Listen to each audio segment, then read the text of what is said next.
I've had the experience of introducing 9/11 to young people several times. I projected a page from Wikipedia on the 9/11 attacks. Whole page. And I highlighted one line. I said I've highlighted a line that may be true. The rest of this is all false. And I'm going to try and explain why I say that. This is possibly the worst event since World War II. It has set nation against nation, religion against religion. And we now know that it's a fraud. You can discover the fraud pretty quickly if you have the ability to read carefully and to look closely. It wasn't done by Arab extremists, and it doesn't justify bombing people in the Middle East and Central Asia. And so it raises the question in your mind, why? Why would the richest country in the world invade the poorest country in the world?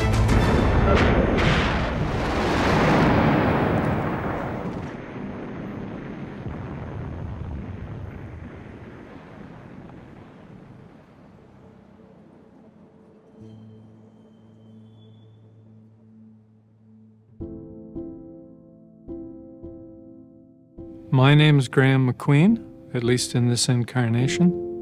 I have taken on many roles in my life. I'm an anti-war activist.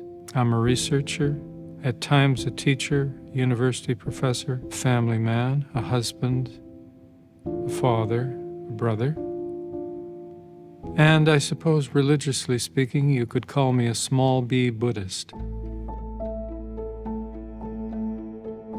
About 3.5 years ago, I was diagnosed with stage 4 cancer, that is metastatic cancer. I was given a few years to live, and at this point, I'm given a few months. And although it may sound flaky or grandiose, I do have a sense of mission, and I have had for a very long time. And my mission is to oppose war on this earth. And so what I like about these last few months, excuse me if I tear up briefly, is the ability to complete my mission. And I really don't think I have a very grandiose vision of what that's going to amount to. Everyone in the world is going to rush out and say, oh my God, Graeme MacQueen has drawn together his articles. No, that's not how it works. We make small steps when we are off the beaten track, when we've rejected mainstream politics, but they can be very fulfilling. And I like the idea of transmitting certain things to others, just as they were transmitted to me. What kind of a peace do I mean, and what kind of a peace do we seek?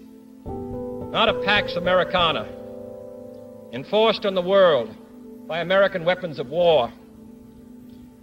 I am talking about genuine peace, the kind of peace that makes life on earth worth living, not merely peace in our time, but peace in all time.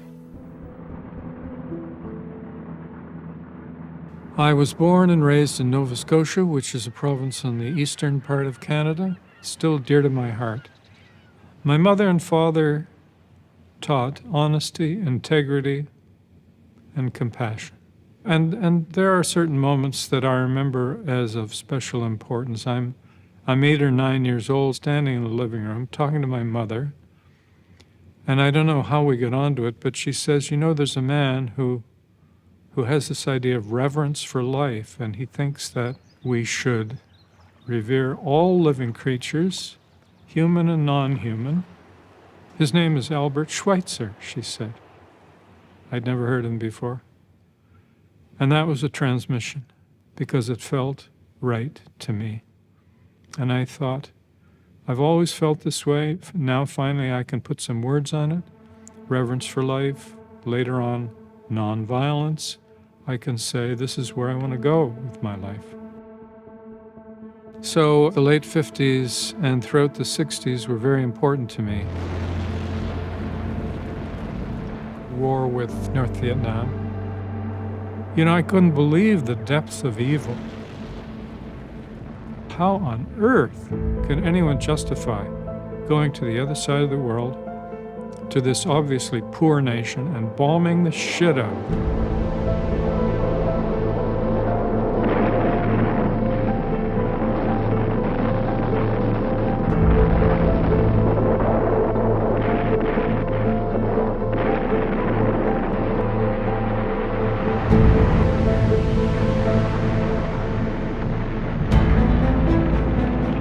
So there was that, and of course there were the assassinations, which, even though, again, I was in Canada, believe me, they were traumatic for us too.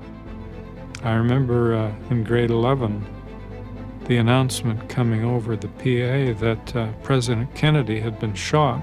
There was just such shock and sadness. And we feared that it might be, someone sympathetic to the Soviet Union, and then God knows what would happen. I also remember when Martin Luther King Jr. was killed. He was a great hero of my father. Malcolm X, Bobby Kennedy, same thing.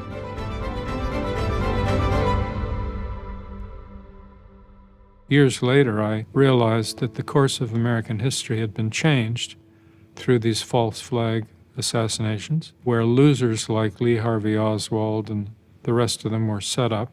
Whether we'll ever be able to undo that remains to be seen. The 80s were about peace for me. I would teach and then I would go off to a rally. I was away from home more than I should have been, but I was in the fanatic phase.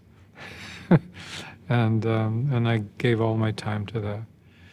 And we were able to establish a thing called the Center for Peace Studies at my university. And I was named director. We had a lot going on, peace-building work in Afghanistan and North India. We went to Central America, where horrific things were happening at the time. In fact, it was a very important experience for me, because, of course, you hear about the Cold War. Well, it may have been cold for people in Canada, but it was bloody hot if you're in El Salvador.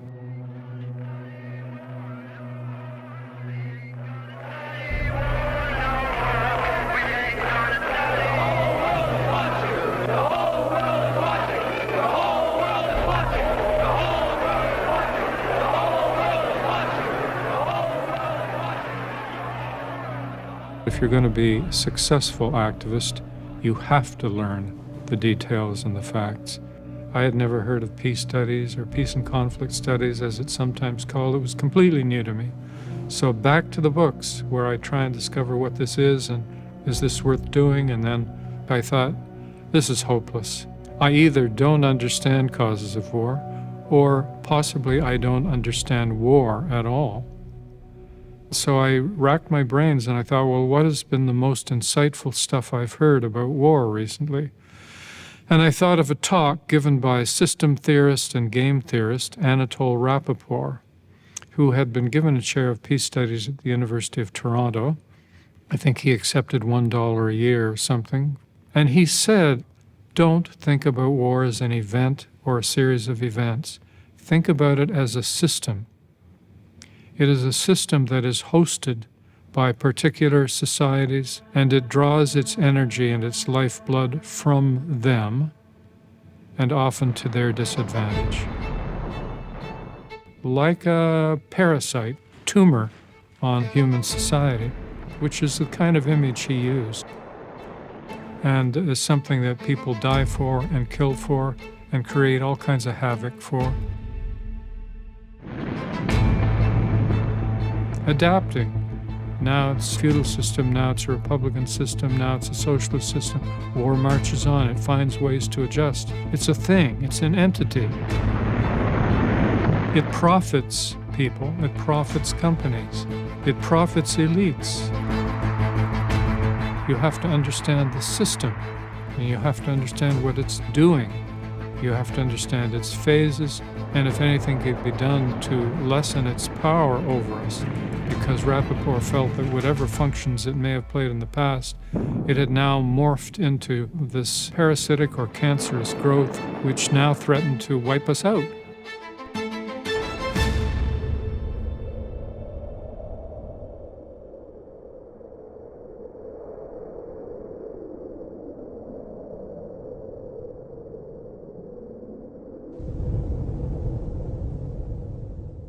And I thought, well, there could be all kinds of different phases and states in this complex system. But let's take the two most obvious. The cold phase, when you are not having active lethal activity, but the system's still there.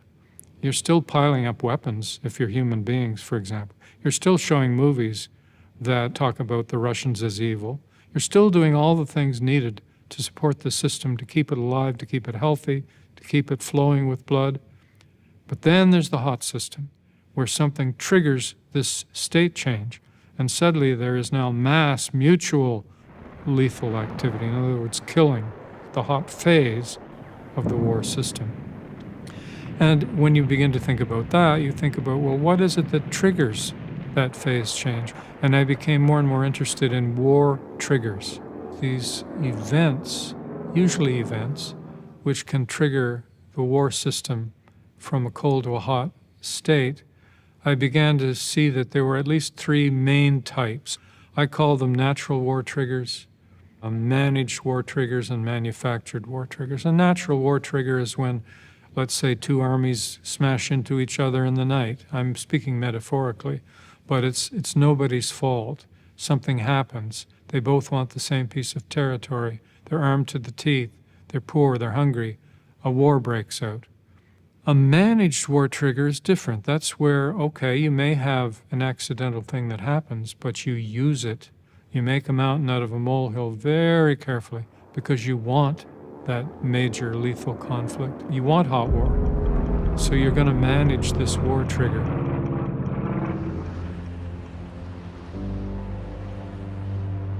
The American people are willing to fight wars if their blood is up, if their blood is boiling hot. Well, what is it that triggers that phase change? Here are many miles from far Nippon on the Pacific. Our carriers creep toward Hawaii, and all preparations on board are completed. Strong wind blows, the sea is rough, and the waves are high. We can see Pearl Harbor as an example. Did the Japanese attack? Yes. Was it an act of aggression? Yes. Can I approve of it? Certainly not. Was it out of the blue? No way. All men are on deck, and the commander of the Imperial Air Squadron delivers an address. Now the greatest air attack in the annals of war will be carried out in a few moments.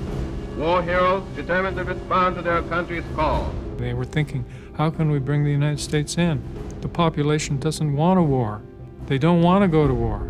So they began to think about it, and they had a list of things we can do to provoke the Japanese. And they left the sitting ducks in Pearl Harbor, and they had broken the Japanese codes. They could see when the Japanese Navy was moving toward Pearl Harbor.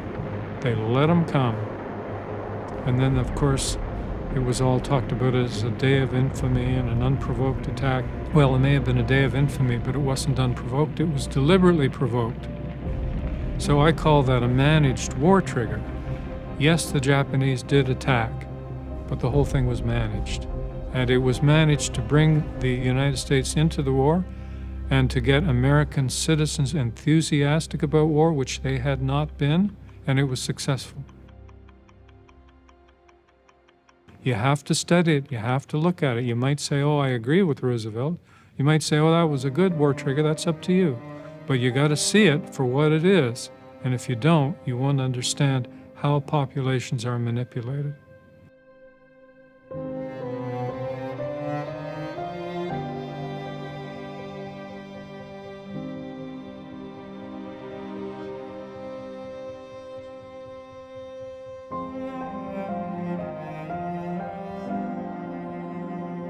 And the third type of war trigger is the manufactured war trigger.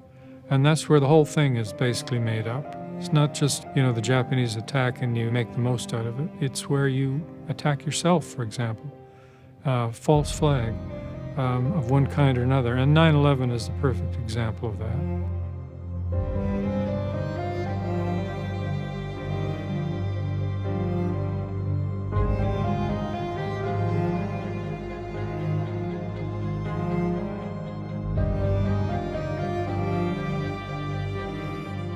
The Gulf of Tonkin event, which brought the U.S. fully, they were already in there, but fully at war with the Democratic Republic of Vietnam, the DRV, was, in my view, manufactured. By that I mean, I originally thought it was managed. That, okay, they had a couple of warships floating around, and the Vietnamese sent some PT boats that fired a few shots at them, and then there was major retaliation and this Gulf of Tonkin resolution, which essentially was a resolution of war. It looked to me like it was managed, but I think now it's manufactured. An example of the heat of the Cold War. The Democratic presidents felt need not to lose 1 square foot of territory to communism, particularly in Asia. To draw the line, to hold the line, because if you lose, the final domino in the domino sequence is not some Asian country, it's the presidency itself. In a military situation, quite often, the commanding officers, in this case the President of the United States, don't wait for the details to be settled. If they feel they're in a critical situation with a danger of military conflict, they make decisions without waiting for the intelligence detail. The De Soto raids, so-called, which were being done by the U.S. on Vietnam systematically, were intended to provoke Vietnam. And they were finally successful, and they provoked Vietnam. They actually provoked a very minor response, but it was immediately portrayed as communist aggression. Almost everyone bought it, not everyone, but almost everyone, and Congress voted almost unanimously for that resolution, which shows, by the way, that these events, whether managed or manufactured, can be used not only to rouse the population's fervor, but to manipulate their elected representatives. Legislatures have proven to be very weak reeds, very easy to manipulate by war triggers. Being in the minority never proves that you're wrong. In fact, history is going to record that Senator Greening and I voted in the interest of the American people this morning when we voted against this resolution. And I'd have the American people remember what this resolution really is. It's a resolution which seeks to give the President of the United States the power to make war without a declaration of war.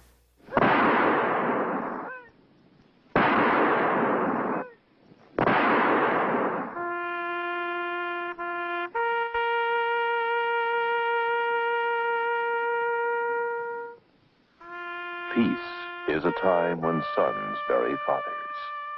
War is a time when fathers bury sons. If you are an uncritical flag waver, then you can be manipulated into doing anything. And of course, we saw that with 9/11. This wasn't Al-Qaeda, this wasn't bin Laden, this wasn't Iraq. This was done by the planners in the U.S. and possibly 1 or 2 other nations who wanted that event. They wanted particular wars in particular regions of the world.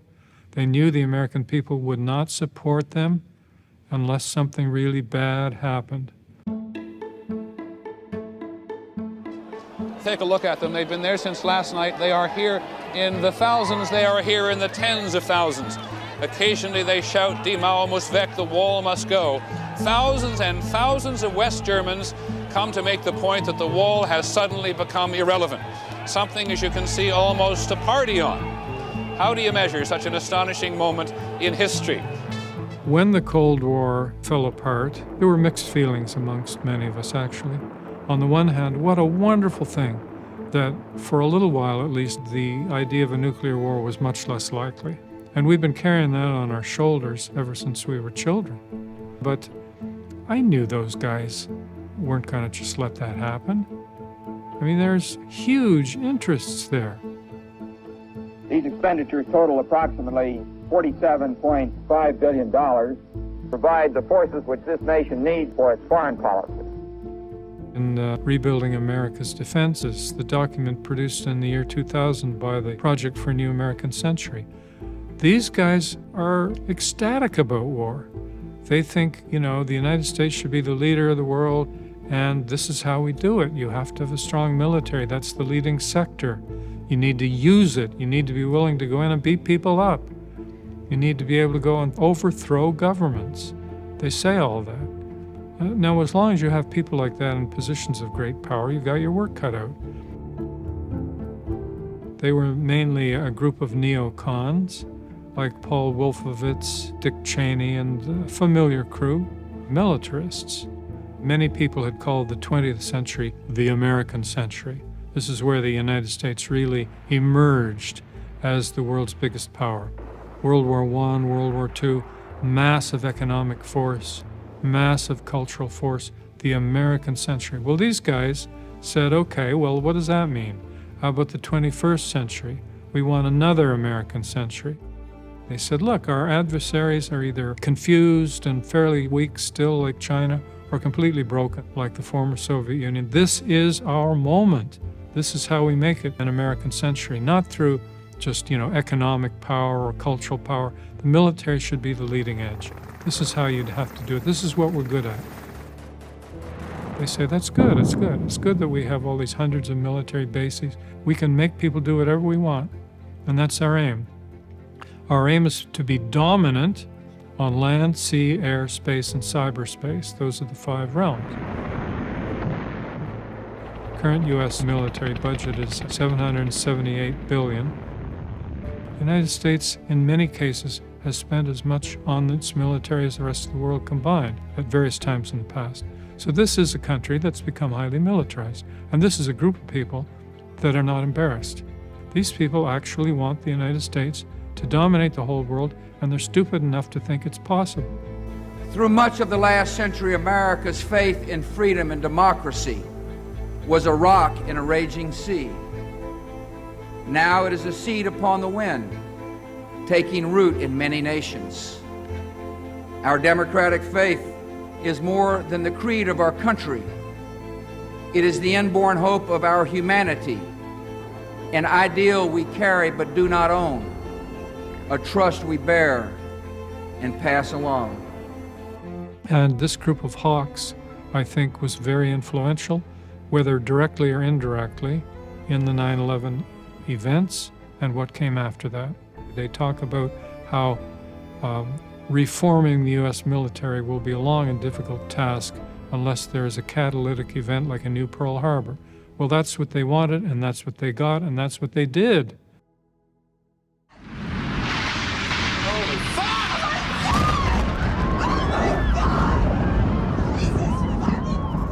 Oh my God.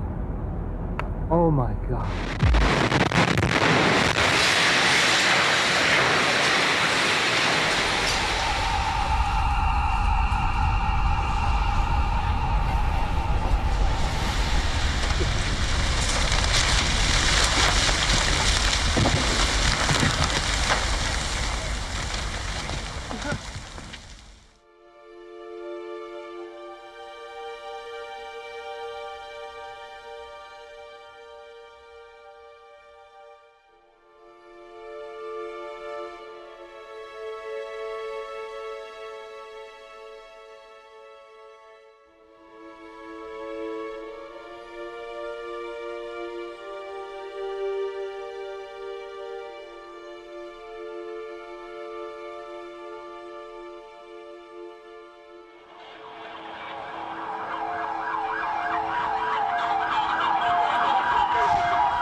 Quickly! It's right there. He weighs 400 pounds, dude. You get over here. We got Dave to leave here.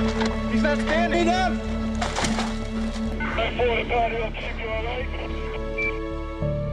This created mass murder. In public, 3,000 people were killed. My wife, who had been at work and come home, was sitting there watching television.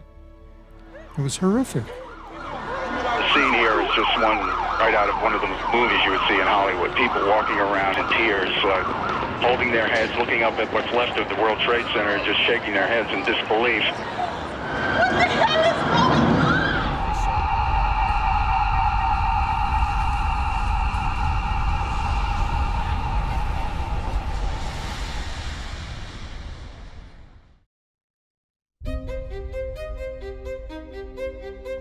I have the strangest memories because on the one hand, I couldn't really see any option but the mainstream one we were being given, so I sort of accepted it. And I think what was going on there is that my intuition at one level knew there was something wrong about this, but I hadn't been able to figure it out with my rational mind. And so I went into a kind of dogmatic slumber for several years, just kind of rousing myself occasionally to think that maybe the official story wasn't right. Curiously enough, one such incident was when I went to a meeting of the World Health Organization in Geneva. I think it was 2003, if I remember correctly. And I gave a paper, and people gave papers. And you know, publicly, the WHO officials were all, oh, you know, everything's good, you know, everything's fine. If you got them outside, which I did, under a tree, not just one or two, but several. This person's from India, this person's from Thailand, this person, because the UN personnel come from all over. We got onto the topic of 9/11, and I discovered that suspicion of that event was very strong. Yeah, but they wouldn't dissent from it publicly because they valued their jobs. And I thought, well, there's some pretty smart people here, and they know a lot, and they're suspicious of this, so it encouraged me to look more deeply into the event. The scene here is reminiscent of a nuclear winter. Right now, everyone is walking around with masks covering their face. There's people just wandering the streets covered in blood, covered in plaster. They were near the site when the buildings collapsed.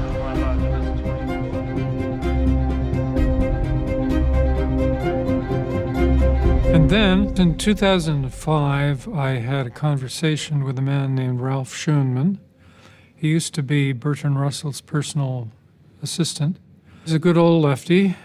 And Schoenman got on to 9/11, and he said to me, surely you don't think that was done by Al-Qaeda? And I said, well, you know, I've been having my doubts, but I haven't really read anything really good yet on the dissident side. He said, well, you're not doing your homework then. And I said, well, Ralph, if you'll give me a couple of references, I promise to read them, because I'm very interested in this. So he did. And I looked and read them all very closely, and I thought, wow, this really does look like a fraud. And then, this was now late 2005, I read an article by David Ray Griffin, who has since become a friend, and I believe it was called Explosive Testimony. Had to do with the firefighters of New York and what they witnessed on 9/11.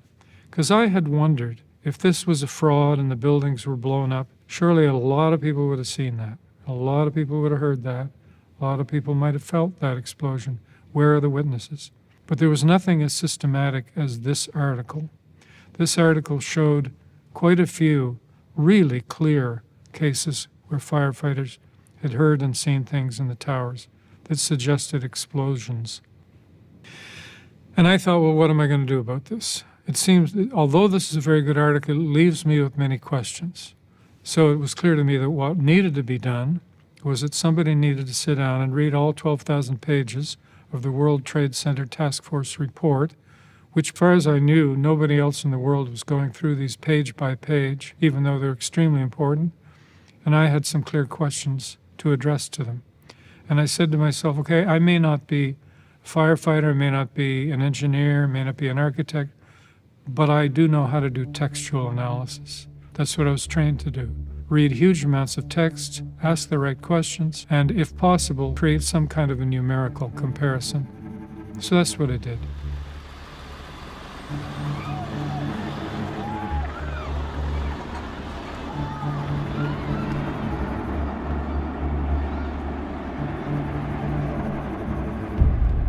I think a bomb went off in the lobby first, then a plane hit the building, but then another plane hit the other building.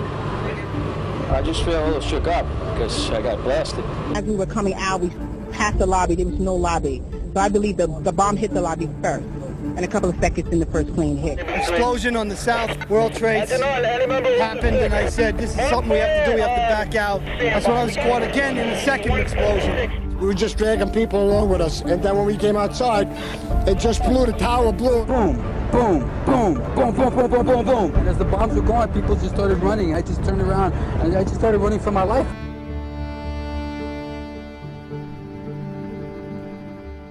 I looked at which people in the fire department of New York had been in a position to directly witness the destruction of the Twin Towers. And I wanted to know how many described what they saw without mentioning explosions, and how many used explosions and similar terms, which I list, like blast, to describe what they witnessed. And I found 118 talked about explosions and 10 didn't. This is as close as we can get to the base of the World Trade Center. You can see the firemen assembled here, the police officers, FBI agents, and you can see the two towers. A huge explosion now raining debris on all of us. We better get out of the way. 118 is a lot of eyewitnesses, actually. And people will come along and say, eyewitness evidence is notoriously unreliable. But actually, that's ridiculous. I mean, the police and other investigators use eyewitness evidence all the time. How do I know? Because I read the manuals. I read police journals. I read manuals on criminal investigation, fire investigation, explosion investigation. None of them dismiss eyewitness evidence. Of course they don't. They use all the evidence they have. Sometimes this is the most important. Making our way to the stairway, there was a heavy-duty explosion. The whole building just collapsed on us inside the lobby. Was that a secondary explosion? Yes, it was. At the World Trade Center, we took a hit on that last explosion. Command post is being evacuated at this time. I don't know if it was an explosion or if it was a building collapse. To me, it sounded like an explosion. Then the building, the rolling sound sounded like the building collapsed. As time went on, I found there were other objections people made. Some said, oh, it could have been anything. That was another good, vague one. It could have been, beams breaking, or it could have been bodies hitting the ground, which of course happened. Of course, I was annoyed because I felt these people clearly hadn't read the accounts carefully, but nonetheless, I decided I had to take it seriously. So I finally came out and decided that the 118, which in the meantime had grown to 156 because I kept looking, they weren't all firefighters now. Some of them were police officers, some of them were people in the building, but I had 156 eyewitnesses to explosions. And I came up with 3 categories that seemed to me to make it clear that these were not innocent events. And I call them power, pattern, and identification.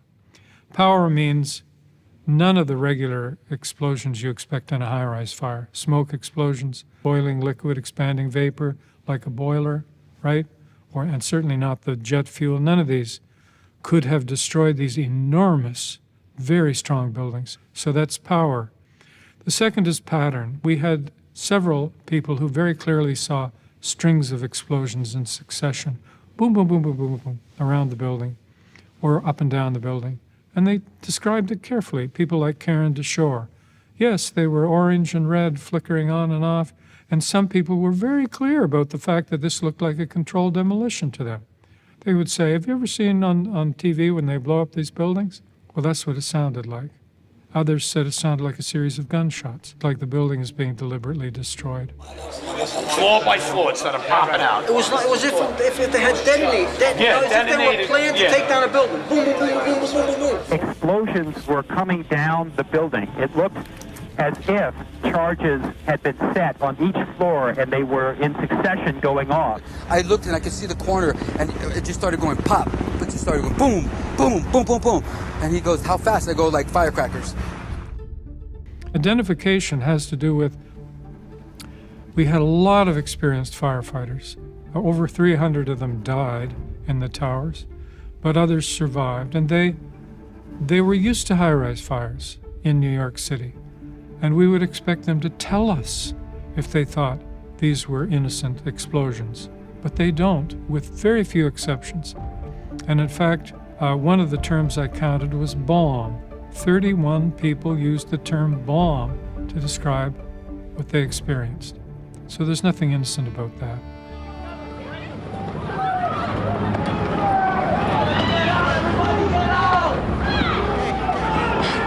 A big explosion has just occurred. Everyone is running from the entire financial district now. The smoke is filling the entire area. Let's go. Come on, go, Pat, go. Stop shooting, Pat, go. And all of a sudden, it was this big explosion. I don't know if it's just like what you just seen. That's what we went through before we came out of the building. Then when we get out the building, then another smoke cloud came. We had to go through that smoke cloud again. Mom, I just want you to know I'm all right. And this becomes not the final proof of anything, but it becomes one form of very important evidence, eyewitness evidence, because the official story has no room for explosions, especially not the kind that would pulverize these enormous steel frame buildings. Oh my God! That was a bomb that did that. Oh God, look at that! That was a fucking bomb that did that. There's no goddamn way that could have happened. God.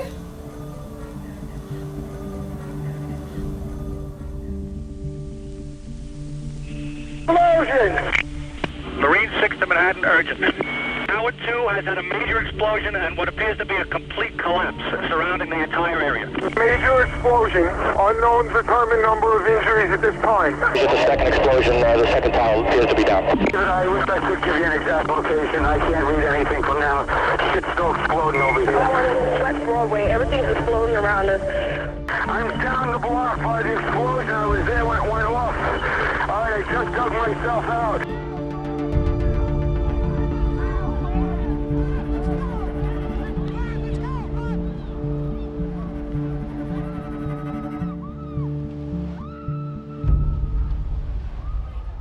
We studied TV footage. We managed to collect about 70 hours of it from various different sources, mainly continuous footage, so that we could put things in context. We wanted to know what the TV networks were actually showing on the day itself, 9/11.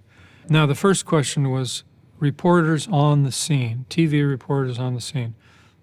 How many of them, of those who directly witnessed the towers coming down, how many of them talked about explosions and how many didn't? And I believe it was something like 21 out of 24 of those eyewitnesses talked about explosions, something like 84%. And some people were... Jamie, I need you to stop for a second. There has just been a huge explosion. We can see a billowing smoke rising. And I'll tell you that I can't see that second tower. It's exploding. It is billowing. Pat, the debris is flying. I'm going to run. There was another major explosion. The building itself, literally the top of it came down, sending smoke and debris everywhere. John, just seconds ago there was a huge explosion, and it appears right now the second World Trade Tower has just collapsed. I looked up, and that's when I heard the... Pardon me. That's when I heard the explosion. That's when the second tower came down. I spoke with some police officials moments ago, Chris, and they told me that they have reason to believe that one of the explosions at the World Trade Center may have been caused by a van that was parked in the building that may have had some type of explosive device in it. The chief safety of the fire department of New York City told me that there was another explosion that took place in one of the towers here. So obviously, according to his theory, he thinks that there were actually devices that were planted in the building. I think every cable station, local affiliate, and network, except Fox News, at some point during the day entertained the possibility that these buildings had been blown up. So it wasn't way out there. It was very sober anchors saying, you know, what happened here? Do you suppose they were taken down in a controlled demolition fashion? So that was an important finding, because sometimes people will say only the occasional flake or conspiracy theorist talks about explosions in the towers. Nope. People on the ground and people in the newsroom, they were all talking about it. I recognize we're dealing with so few facts. Is it possible that just a plane crash could have collapsed these buildings, or would it have required the sort of prior positioning of other explosives in the building? What do you think? Anybody who's ever watched a building being demolished on purpose knows that if you're going to do this, you have to get at the under infrastructure of a building and bring it down. Generally speaking, for a building to collapse in on itself like that, it would seem to indicate, obviously this is just early speculation, but it would seem to indicate that there could have been an explosion, a bomb planted on the ground that would make the building collapse within itself. You have to wonder if there was something else there, but we just don't know. Yeah, we don't know, but it looks like, I think we're safe. Here I think I'm on safe ground, Bill. I don't think this was clearly, the way the structure is collapsing, this was the result of something that was planned. This is not, it's not accidental that the first tower just happened to collapse and then the second tower just happened to collapse in exactly the same way. How they accomplished this, we don't know. We've heard reports of secondary explosions after the aircraft impacted, whether in fact there wasn't something else at the base of the towers that in fact were the coup de grace to bring them to the ground. When you're looking at evidence of any kind, you look for corroboration. And there's two kinds. Corroboration of the same kind and corroboration of a different kind. Corroboration of the same kind is if there's an eyewitness, is there more than one? Well, yeah, there were 156, which is enough to hang a man in most courts. Secondly, there's corroboration of different kinds. What did they find in the dust? We know what they found. They found evidence of extreme high temperatures. They found nanothermite. What else happened? Well, we watched the rate of the building fall, and so on and so forth. For anyone who looks into it, they'll find that there's massive corroboration of the same and of different kinds. And we're being very cautious, really, when we say it's clear these buildings were intentionally demolished. The evidence is overwhelming. Whoa! Oh my God! Oh my God! Oh my God! Oh my God! Oh Jesus! Oh my God! Oh! Oh! Oh my God! Oh God! Oh God! God, the people are there. Oh Jesus! Oh my God! Oh my God! That was another bomb, guys. That was definitely another bomb. Yeah. Oh my God! That was definitely another bomb. Oh my God, it's gone! It's gone! They took it down, man.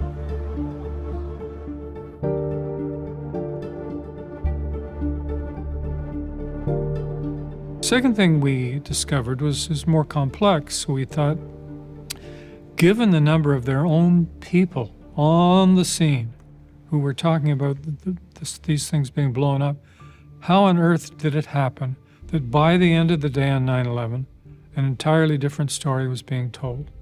At the end of the day, everyone was singing from the same hymn book, and they were saying that a Saudi dissident by the name of Osama bin Laden and his group of merry men had somehow piloted planes into the buildings, and the planes brought them down. You know, there was no explosions or anything involved apart from the initial jet fuel. And it turned out we found there were two main mechanisms that were used to brush aside the possibility that these buildings had been demolished. The first was, if you've got a news anchor that's seriously exploring this possibility, like CNN's Aaron Brown, then you send him an engineer. And you make this engineer say to him, no, it was the planes that brought them down, nothing else necessary. This happened at least in 3 cases. And the second is more subtle, but much more widespread. The second technique used to establish the main narrative. And that is that you tell a good story. And there were actually 2 interrelated stories. One was the story called The War on Terror, and the second is Osama bin Laden.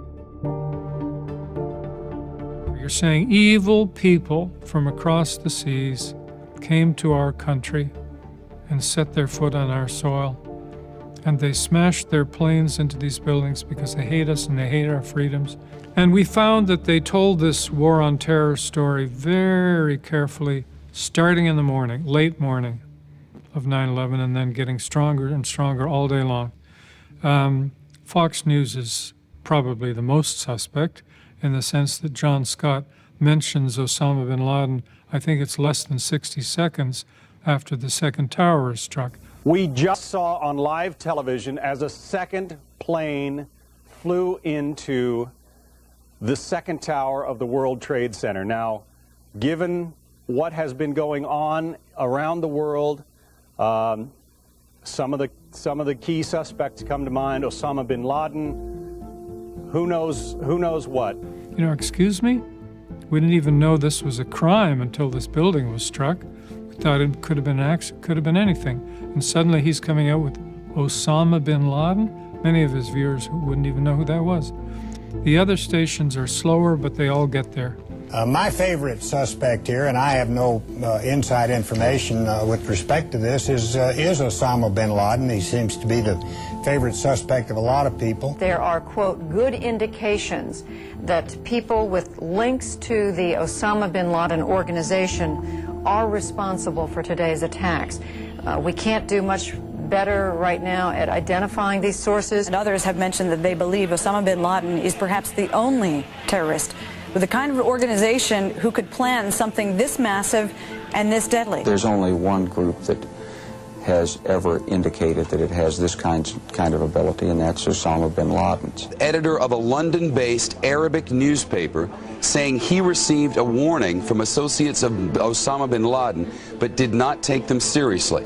Osama bin Laden's name again and again and again, and they used authorities, especially state authorities, like former Secretary of Defense, former Secretary of State, former Prime Minister of Israel. He was very helpful. Ehud Barak, he was in a BBC news station. All these people say, in effect, look, what has just happened to us is an act of war, and America must respond with war, and we must go full out on this.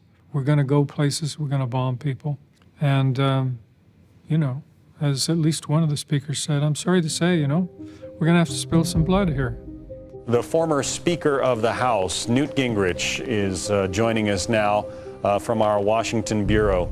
Newt, what's your reaction and what should be America's reaction to these developments? This is a 21st century Pearl Harbor. This is a 21st century kind of war.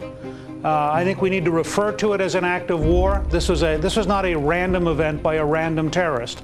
This was a systematic, complex operation of military proportions undertaken cleverly by people who have state support and who only survive because they have the support of some states that protect them.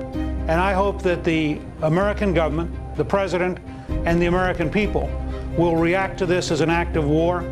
This will be more casualties, I believe, than Pearl Harbor. It is at least as horrifying as Pearl Harbor, and it deserves a complete and total American response to ensure that it never happens again. So this was a pretty powerful story that was being told, the story of the evil invaders, and the righteous now get angry and strike back, and we are the righteous. And we got to take this war to them, and they even name the states, especially Ehud Barak. He says, well, it's no mystery who these people are. Iran, Iraq, he names all the regional adversaries of Israel and wants them taken out. It was, in its own way, brilliantly done. The timing was perfect. They did everything very, very professionally. It took money, it took training, it took time, and you have to ask yourself, who is capable of that? And you start out with Osama bin Laden.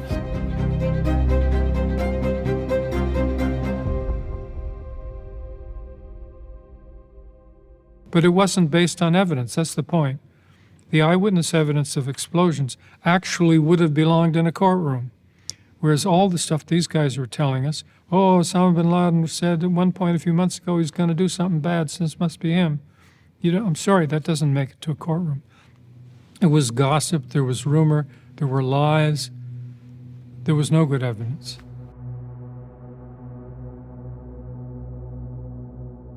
A terrorist attack is an attack that is meant to cause terror, especially politically useful terror. The question is, who were the terrorists? Today, our fellow citizens, our way of life, our very freedom came under attack in a series of deliberate and deadly terrorist acts.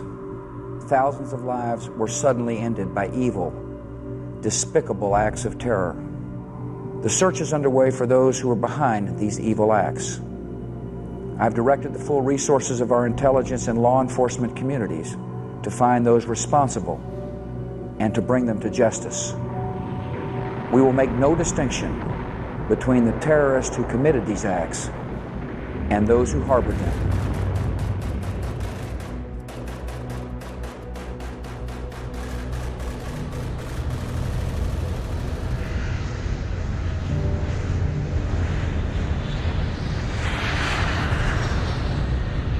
The 19 hijackers The evidence supporting their activities on 9/11, the alleged activities, is extremely weak. This has been pointed out by numerous researchers. Elias Davidson, the late Elias Davidson, did a good job on this. He said if we were going to believe these guys were on the planes and were doing all that, we would want to see verified, certified boarding passes and tickets and videos in the airport. We would want to have courtroom-worthy testimony from people that checked them in. We would want to have some of their DNA. But what we need to do, you see, again and again, is to say it's not up to me to prove they weren't on the plane. It's up to the official story people to prove that they were on the plane.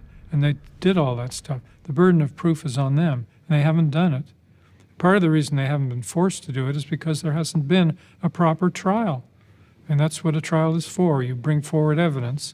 This never happened with 9/11. It's all about war, and war has no interest as a system in evidence or reason. It's not about evidence and reason. It's about dominance through force.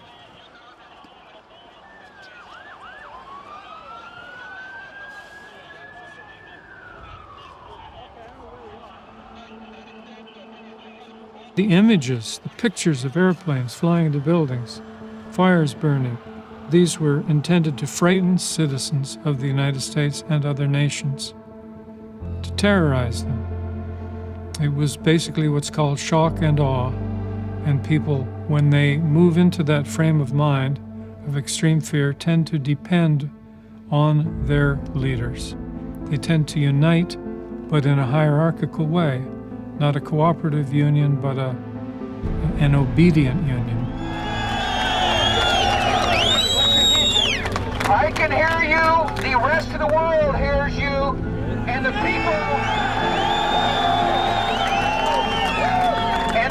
who knock these buildings down will hear all of us soon.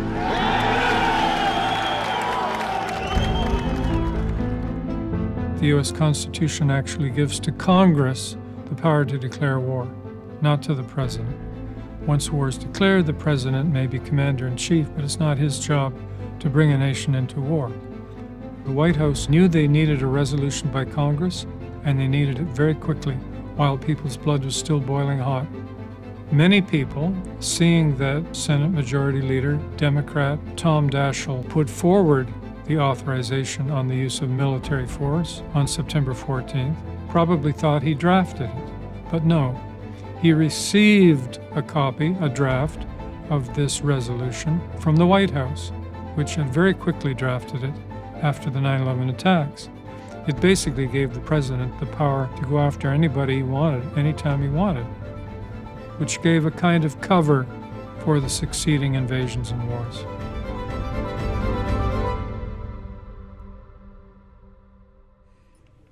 As a member of the clergy so eloquently said, as we act, let us not become the evil that we deplore. The mailman has a long day. He gets to the post office before 7 o'clock. Letters are most important. He puts the letters for each family in their own place. He straps the letters up in bundles so they won't get out of order. Now they're ready for him to hand out.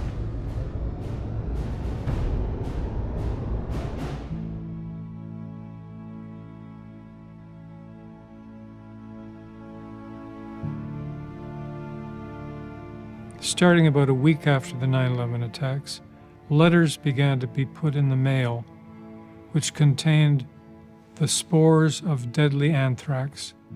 Altogether, at least 22 people became infected with anthrax. Some people think the true figure is twice that, and 5 died. Now, when you see that 5 died, you might say, well, it's pretty minor compared to 9/11, and it is in terms of casualties. But in another sense, it's not minor at all. You could have massive casualties if you really planned it that way, spreading anthrax spores. Furthermore, 2 of those letters were sent to senators, so that this was technically an attack on Congress with a weapon of mass destruction, which is what a biological weapon is. and these were clearly weaponized. So I thought to myself, how come I haven't looked into these anthrax attacks? Because people are telling me that the anthrax in the envelopes was traced to U.S. military labs. I mean, come on, guys. If that's true, what do we got here? We've got on September 11th a bunch of real Islamic terrorists create a terrorist attack. A week later, fake Islamic terrorists create an attack on the U.S., especially New York and Washington.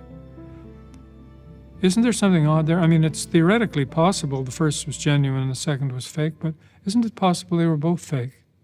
Anthrax. Anthrax. Anthrax. Anthrax. Anthrax. Federal sources said privately today that they believe the anthrax bacteria that killed one Florida man and was found in another was man-made, not a freakish event of nature.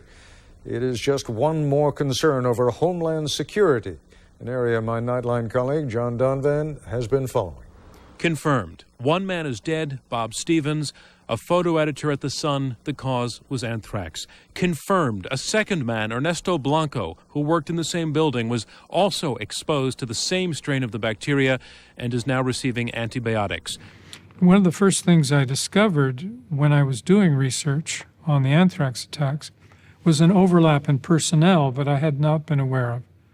That some of the so-called 19 hijackers who'd carried out the 9/11 attacks had also been implicated in the anthrax attacks. A little less directly, but still, they were there. You couldn't deny they were there. So we find that a lot of the so-called 9/11 hijackers identified with locations along the coast of Florida, in the midst of which the first anthrax victim died. Now, this obviously could be a coincidence, but well, let's look at this more closely and see what happens when we do. They have been relentlessly digging dirt on the Taliban and Osama bin Laden. So is it a coincidence that this office building, headquarters to most American tabloids, has been hit by the deadly anthrax virus? Bob Stevens' neighbor, Louis Saletti, is nervous. He lives just 1 mile from the airstrip where suspected hijacker Mohammed Atta took flying lessons. So when we look more closely, we find that a woman named Gloria Irish, who was a real estate agent for the first person to die of anthrax, and who else was she a real estate person for? Well, several of the 9/11 hijackers. And I thought, why is it we don't know that? And I thought, I think I know why we don't know that. Originally, we were supposed to follow the breadcrumbs, and we were supposed to see that these 19 hijackers were indeed involved in both attacks, and that the attacks were a 1-2 punch delivered to the United States. First 9/11, then biological weapons attack. But the anthrax attacks failed so completely, that is to say, it was discovered quite quickly that the anthrax came from U.S. highly secure military labs, that suddenly the anthrax attacks became unusable, and you had to push all kinds of stuff down the memory hole. And at this point, you definitely didn't want people to know the hijackers were involved in both attacks, because if they were involved in the false anthrax attacks, it followed that the 9/11 attacks were false too. And so all those little connections were erased.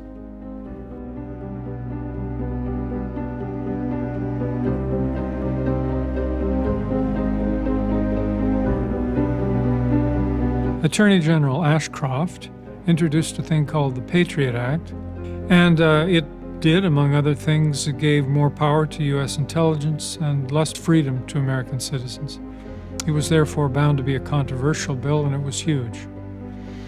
He introduced it and said, I'd like this passed this week, well, which was ridiculous. You know, nobody could read it in a week.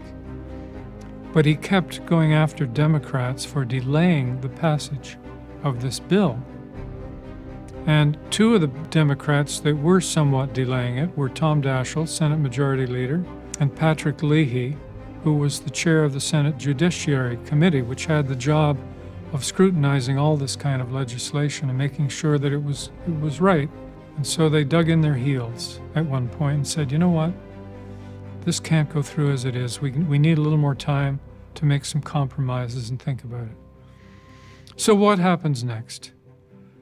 Anthrax letters are sent to Senator Leahy and Senator Daschle, and they're sent off within about 3 days after the missed deadline. And they put themselves at risk of death by slowing down the passage of the Patriot Act. Vice President Cheney had said, "I want this passed by October 5th, 2001. And we're all supposed to believe this was Al-Qaeda who sent these. Al-Qaeda has somehow taken a great dislike to senators in the Democratic Party who are trying to hold up the Patriot Act. It's ridiculous, okay? These were very sophisticated anthrax letters, highly weaponized stuff. When an aide opened the letter for Daschle in the office, it floated out like cigarette smoke and quickly contaminated the entire Hart Senate building, which then had to be closed for several months for cleaning. It's not easy to get anthrax to behave that way, and we've had several studies of it which show that it's the most sophisticated anthrax spores ever seen, and the only people that we know for sure that can make it are in the United States. Dugway Proving Ground or Battelle Memorial Institute, those are the two main suspects. And Iraq, which they tried to implicate, was nowhere near that in their sophistication. Even if they still had their anthrax program going, which they didn't, they had destroyed it, but even if they had, they couldn't make that stuff. And I don't know how it is that the planners failed, and some honest scientists jumped over the fence at some point here, but they did. And so then the whole thing started to collapse. There was no case against Iraq.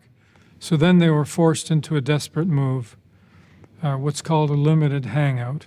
We will admit some things are true in order to protect the big truths. We will admit now that this is by December 2001, so this is happening quickly. We will admit that this didn't come from Iraq, even though we said it did. Didn't come from Al-Qaeda, even though the letters looked like it did. Came from somehow within our own military-industrial complex. But it was a guy. It was one guy, a sick guy. It was the lone nut. And they charged, ultimately, Bruce Ivans. First it was Stephen Hatfill, then it was Bruce Ivans, who conveniently took his own life before he could go to trial. And so then they proclaimed the whole thing was over, the case had been solved, case dismissed. Tried to put the anthrax attacks to bed.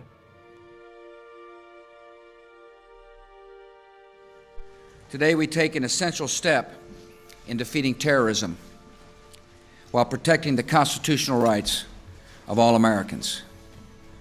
With my signature, this law will give intelligence and law enforcement officials important new tools to fight a present danger. We've seen the enemy in the murder of thousands of innocent, unsuspecting people. They recognize no barrier of morality. They have no conscience. The terrorists cannot be reasoned with. Witness the recent anthrax attacks. These terrorists must be pursued, they must be defeated, and they must be brought to justice.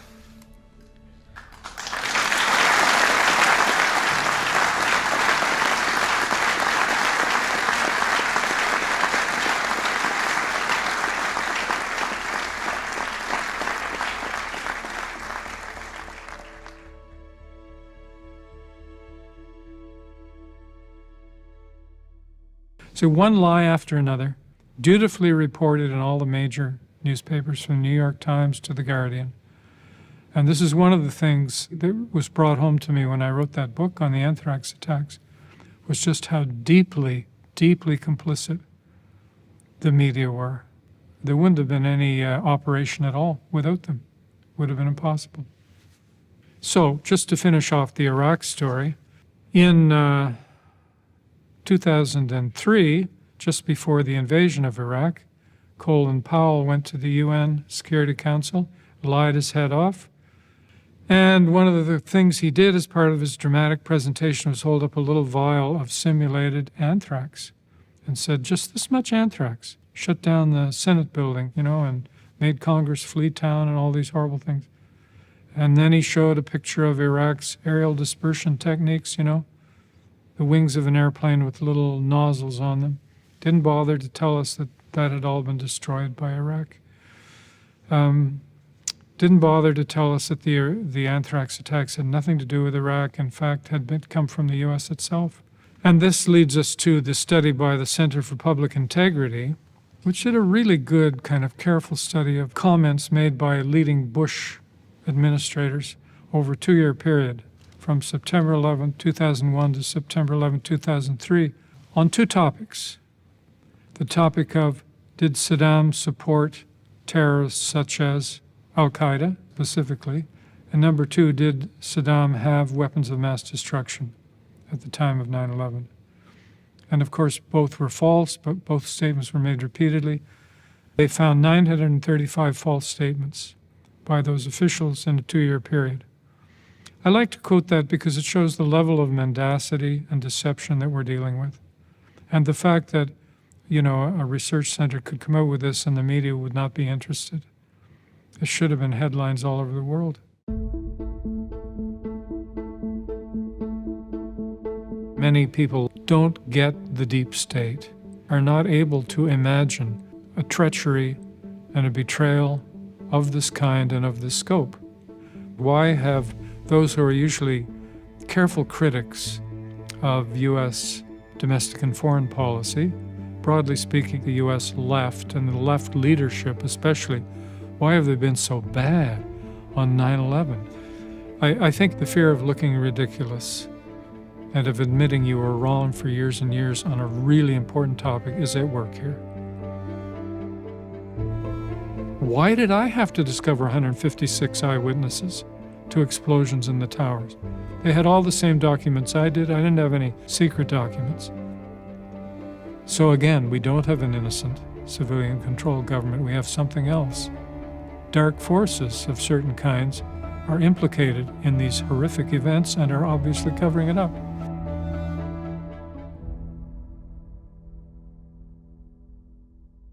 About 10 days after 9/11, I went through the Pentagon and I saw Secretary Rumsfeld and Deputy Secretary Wolfowitz. I went downstairs just to say hello to some of the people on the Joint Staff who had used to work for me, and one of the generals called me in. He said, "Sir, you got to come in. You got to come in and talk to me a second." I said, "Well, you're too busy." He said, "No." He says, "We've made the decision. We're going to war with Iraq." This was on or about the 20th of September. I said, "We're going to war with Iraq. Why?" He said, "I don't know." So I came back to see him a few weeks later, and by that time we were bombing in Afghanistan. I said, "Are we still going to war with Iraq?" And he said, "Oh, it's worse than that." He said, he reached over on his desk, he picked up a piece of paper, and he said, I just got this down from upstairs, meaning the Secretary of Defense's office today, and he said, "This is a memo that describes how we're going to take out 7 countries in 5 years, starting with Iraq and then Syria, Lebanon, Libya, Somalia, Sudan, and finishing off Iran." I said, "Is it classified?" He said, "Yes, sir." The first strike against terrorism as a missile barrage lands on Afghanistan. The Taliban claims Osama bin Laden was unhurt in the raids, and the world waits for the next move.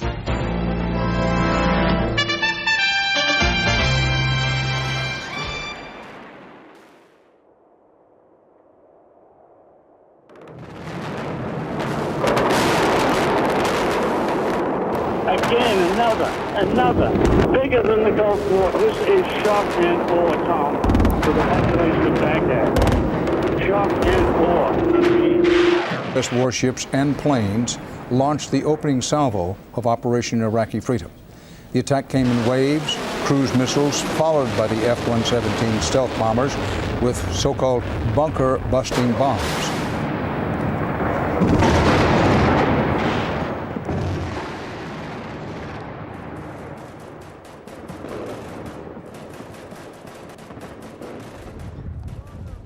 I find it very suspect that Congress would be called upon so quickly to give the president that kind of power and authority, given how little was really known about what had happened and who had done it.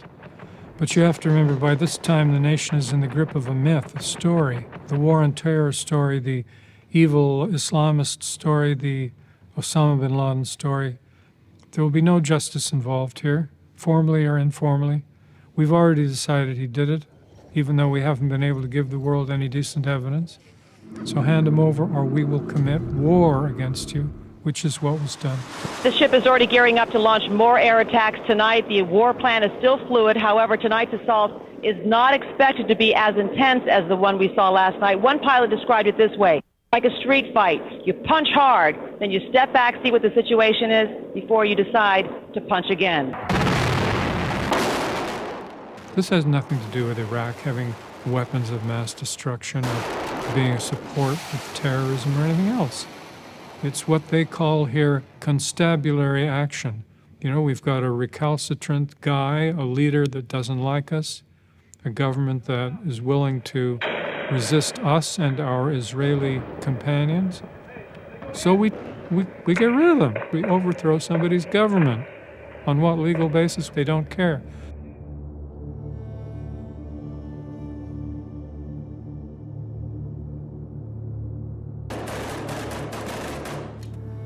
"9/11 was a terrible crime, but let's not start lashing out at other people." Most people there didn't even know where the World Trade Center was. But war, as a primitive system, is all about collective punishment. Fire. That's what it is. It's collective entities. Your nation, my nation, will battle it out. And of course we will kill you in large numbers. We don't give a damn if you yourself had anything to do with it. This is how war works. It's heartbreak. We can't leave the television. Every tank, every helicopter, is that my son? There are moms, there are dads, there are wives out there that are suffering because of this.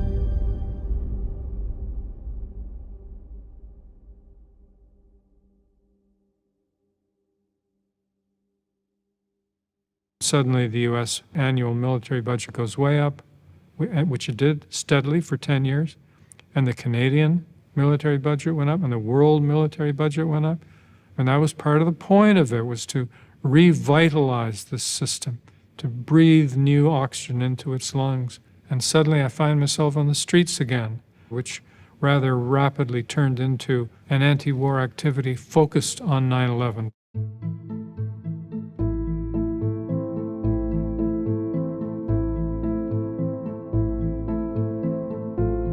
We were charged with finding out the cause of the collapse, and we found what happened. I think we've scientifically demonstrated what was required to initiate the collapse. Once the collapse initiated, the video evidence is rather clear. It was not stopped by the floors below, so there was no calculation that we did to demonstrate that, what is clear from the videos.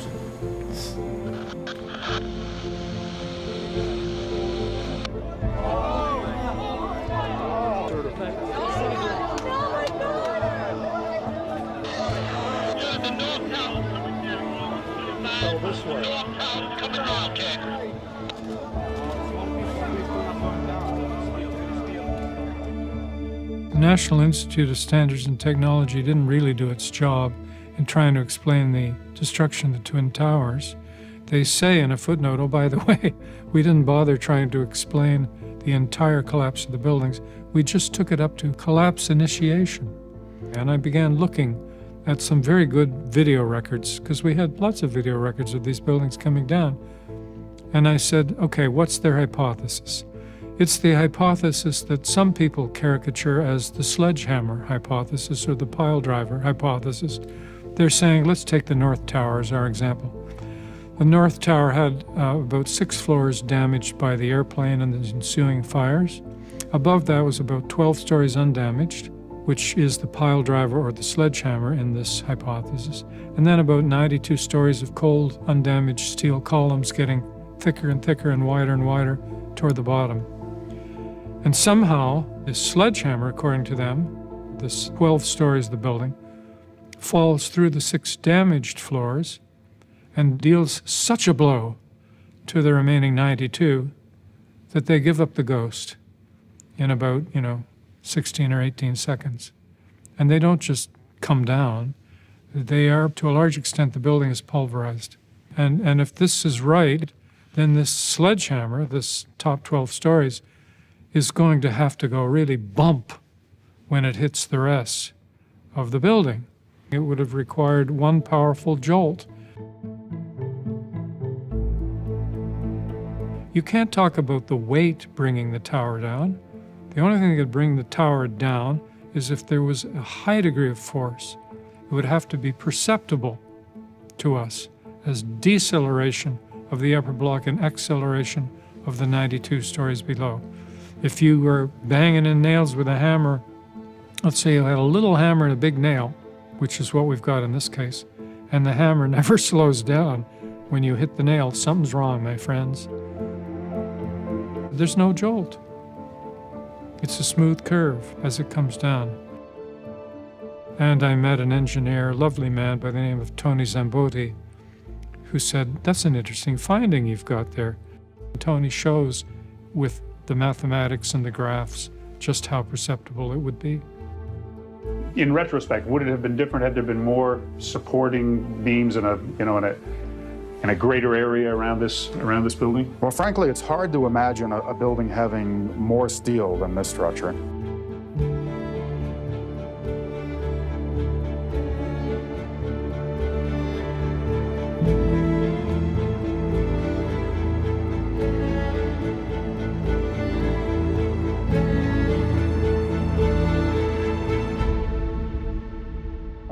About 75 flights up, below the fire, I saw from the corner, boom, boom, boom, boom, boom, boom, boom, boom, boom. Just like 20 straight hits, just went down, and then I just saw the whole building just went. Explosions were coming down the building. It looked as if charges had been set on each floor and they were in succession going off.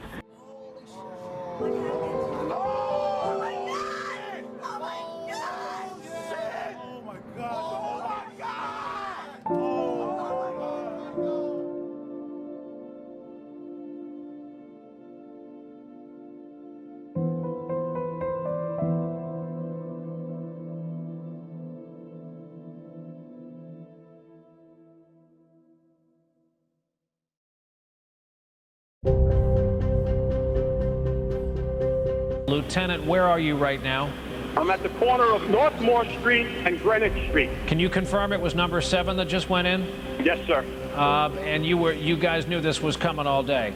We had heard reports that the building was unstable and that it eventually would either come down on its own or it would be taken down.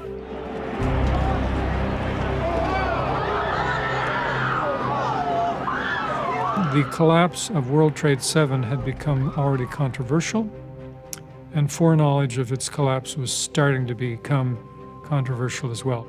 I just want to reiterate for you, if we can zoom in past me, that building right there, the brown building, the tall one, is number 7 World Trade Center. I've heard several reports from several different officers now that that is the building that is going to go down next. In fact, one officer told me they're just waiting for that to come down. A 4-block radius has been cordoned off because fire officials expect that building to collapse. We are getting information now that one of the other buildings, Building 7 in the World Trade Center complex, is on fire and has either collapsed or is collapsing.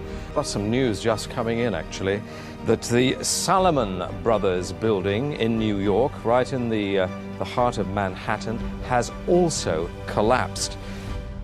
Building 7 was a skyscraper that was part of the World Trade Center complex. There were 7 buildings in the complex.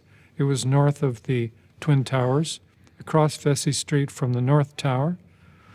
It evidently underwent some damage when the North Tower went down, and it was on parts of it, certain floors of it were on fire for part of the day.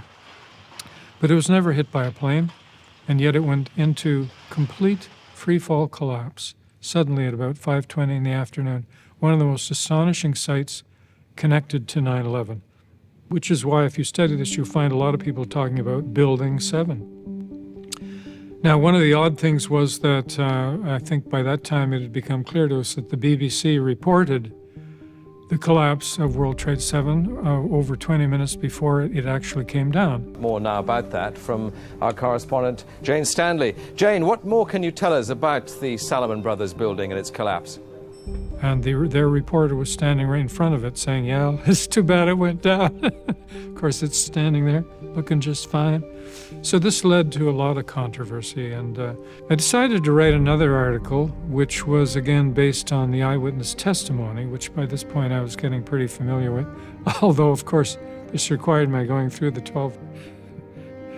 12,000 pages yet again and drawing up charts.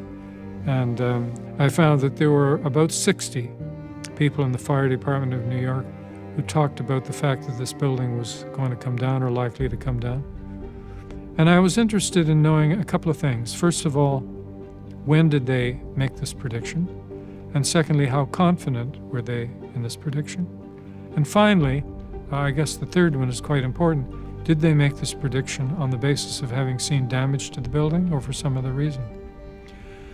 And I found that about half of them had made the prediction 2 hours or more in advance, which is a heck of a prediction, really, since the building didn't appear to most observers to be that badly damaged, and since no steel frame skyscraper of that sort had ever come down from fire before. The only damage of any significance you could see was the fire. Structural damage was determined by NIST to be minor. The collapse of WTC-7 has been a source of extensive speculation. It did not fit any textbook example of that you could readily point to and say, yes, that's why the buildings fell. No planes hit the building. There was damage to the building from the collapse of World Trade Center 1. But despite damage that severed 7 exterior columns, Building 7 remained standing. By this time, NIST had come out with its report on the collapse of Building 7, so we didn't have to guess about raging infernos and fuel oil in the building. NIST had ruled all that out. They'd also said the structural damage was minor and couldn't have caused the building to collapse. So they came up with a rather exotic interpretation based on the expansion of metal due to fire, and one thing led to another, and suddenly the whole thing came down. It's a pretty silly hypothesis, but let's not get into that now. Let's just look at how it affects foreknowledge. First of all, according to NIST, you couldn't see from the outside what was going on in the building. You couldn't see that there was an expanding member which led to an unseated column or any of that stuff. That stuff was invisible to the eye.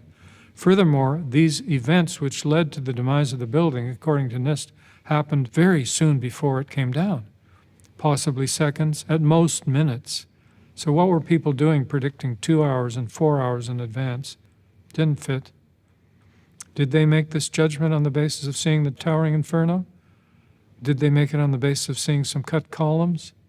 No. The great majority of them said it's coming down because we've been told it's coming down.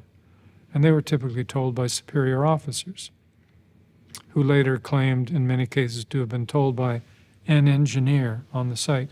Our special operations people set up surveying instruments to monitor and see if there was any movement in the building.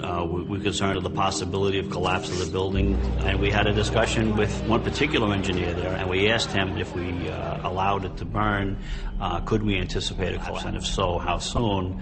And it turned out that he was pretty much right on the money, that he said in its current state you have about 5 hours.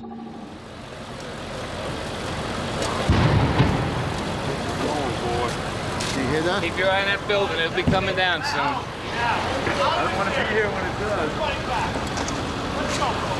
The building is about to blow up. Moving back.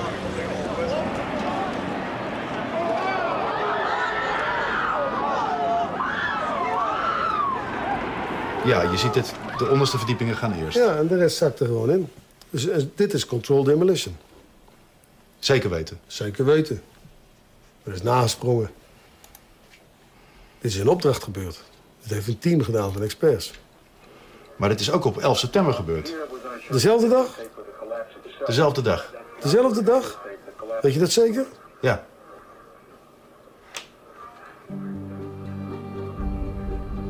Was het zeker weten de 11e? Dat kan geen waar zijn. 7 uur nadat de World Trade Center naar beneden viel. Ja? Hebben ze hard gewerkt.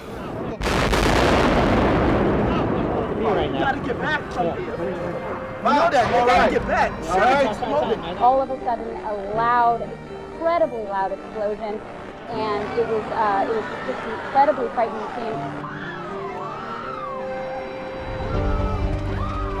The gas, the screams, people immediately turning and starting to run. And I turned in time to see what looked like a skyscraper implosion. Looked like it had been done by a demolition crew. The whole thing just collapsing down on itself. You hear this collapse, sounds like thunder. So you could see a shockwave go up, the windows blast out, came down floor by floor. Structure stayed intact until it all hit the ground. Amazing, incredible, pick your word. For the third time today, It's a surreal environment. It's almost impossible to describe. Again, except to make a war correlation. Whoever said somebody declared war on us, it certainly looks like it, doesn't it? In all nature, life is fast and quickly lived. The conqueror feasts upon the conquered, and in death, the dead feed the living.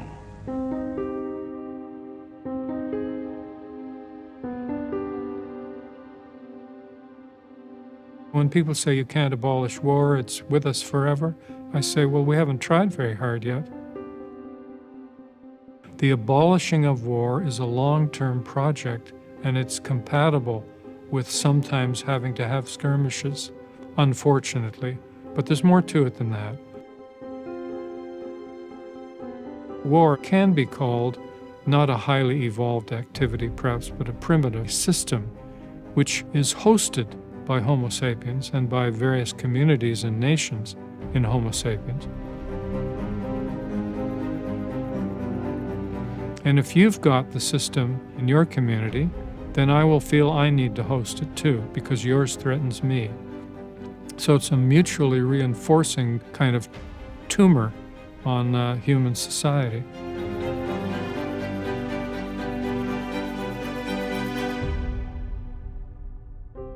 Now, most species on the planet don't have anything to do with war, apart from 5,000 species of ants. So Homo sapiens are rather unique in this way. Is that gloomy? Well, it is, but it's possible that we may be able to abolish this system. And I became very intrigued here by activists in the 19th century, especially in England and the United States. There's a big overlap between people who were disgusted with human slavery and people who were disgusted with war. They thought human slavery was a affront to all that was moral and spiritually right. We want to abolish it, they said. And you know what? They did. But the same people wanted to abolish war. They considered it a custom like blood sacrifice, which is ancient and which is outmoded, and we are better than this. We are better than this. We don't need it. We can abolish it. Now, a lot of people will say this is ridiculous, this is utopian, but of course, you don't get up one morning and say, today we abolish war. It's a gradual process, and you do it by delegitimizing war, by showing that it isn't brilliant, and it isn't moral, and it's a degraded system. We don't need it. And you do this slowly, and it may take a very long time. And you do it by replacing it with other systems which perform the valid functions that war sometimes provided. You show how it can be solved without war.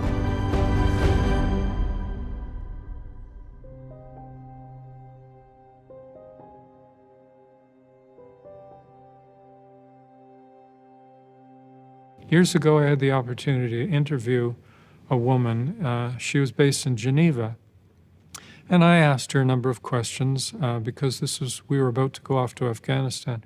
I said, now, could you describe your job to me? My job, she said, is to look out for the welfare of 12,000 children. I could barely absorb that. There was 12,000 refugee children that it was her job to look after. Now I thought that was a noble job, a job worth doing. And I asked her a question about war, and she just went into a terrific huff. She said, war, war, We could abolish war tomorrow if the Security Council wanted to. So the solution, it seems to me, is not to say the UN's no good, let's not fund it, international law doesn't work. No, you try and make them work. The basic ideas are sound. And yes, they were manipulated by elites, and especially they are today. But these ideas had been pushed for over a century by citizens who were trying to find a different way. These are substitutes for war. That's what they are. These are all things you do along the lengthy path to abolishing war.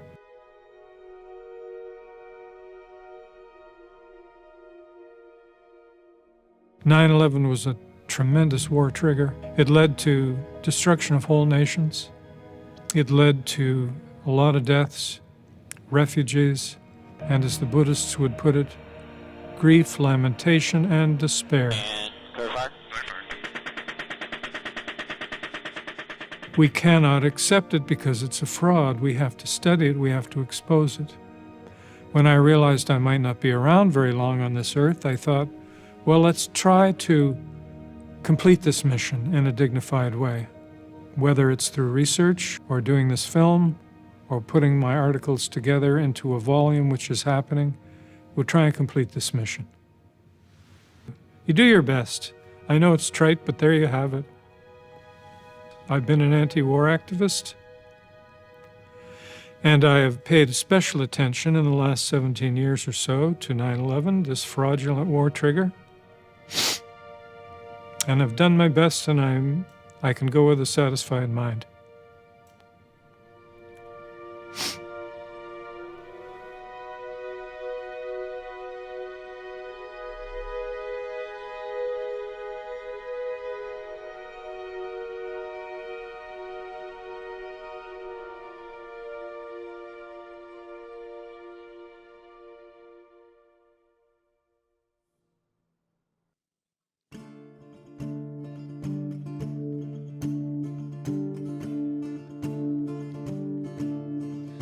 How far have we gone? How far have we gone? So many battles without a gain. So many young men are lost in vain. How long can we go on? How long can we go on? This troubled land may never last. The times of war